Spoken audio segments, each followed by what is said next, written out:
আমাদেরকে শয়তান একটা প্রবোধ দেয়। এই ভিডিওগুলো আমরা দেখি ফেসবুক, ইউটিউব, আর স্কিপ করে চলে যাই, উপরের দিকে টেনে আমরা স্ক্রল করে চলে যাই।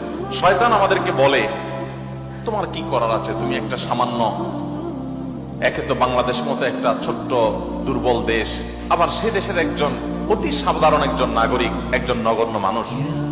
তুমি এই আন্তর্জাতিক সমস্যার সমাধান করার মতো ক্ষমতা তো তোমার হাতে নাই, তোমার কি করার আছে? সো তুমি একটু আল্লাহর কাছে দোয়া করো, বাস। আমি একটু দোয়া করে ওটাকে স্কিপ করে আর একটা ঝাঁকানাকা কোনো ভিডিওতে আমি ডুবে যাচ্ছি। এই না আমাদের অবস্থা? আসলে কি তাই? আমি তো তা মনে করি না।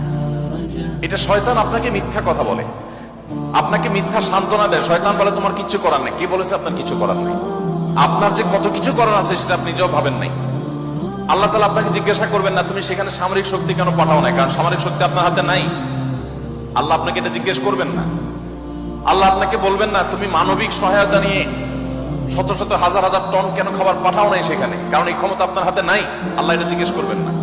আল্লাহ জিজ্ঞাসা করবেন তোমার হাতে একটা ইহুদি পণ্য তোমার বাসায়, তোমার টয়লেটে, তোমার বেডরুমে, তোমার প্রত্যেকটা জায়গা, কখনো সাবানের নামে, কখনো শ্যাম্পুর নামে, কখনো লোশনের নামে, কখনো চকলেটের নামে, কখনো ড্রিঙ্কসের নামে, কখনো রেস্টুরেন্টের ফাস্টফুডের নামে, তোমার বাসার প্রতিটা কক্ষে কক্ষে, প্রতিটা টয়লেটে তাদের পণ্যগুলো শোভা পেয়েছে।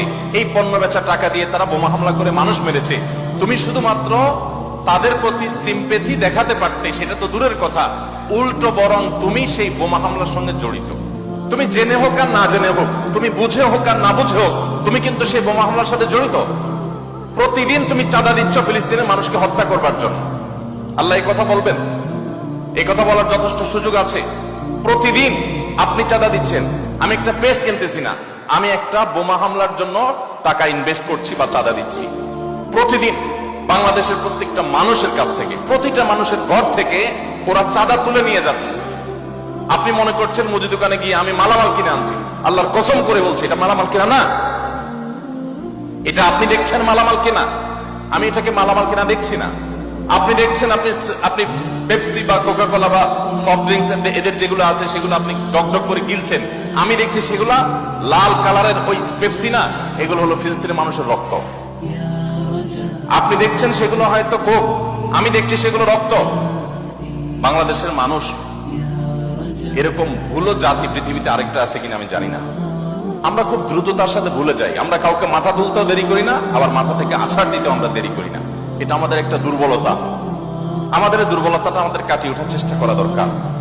আমরা কয়দিন খুব জোরে সোরে বয়কট করে এরপরে আবার আমাদের সবকিছু সয়ে যায়।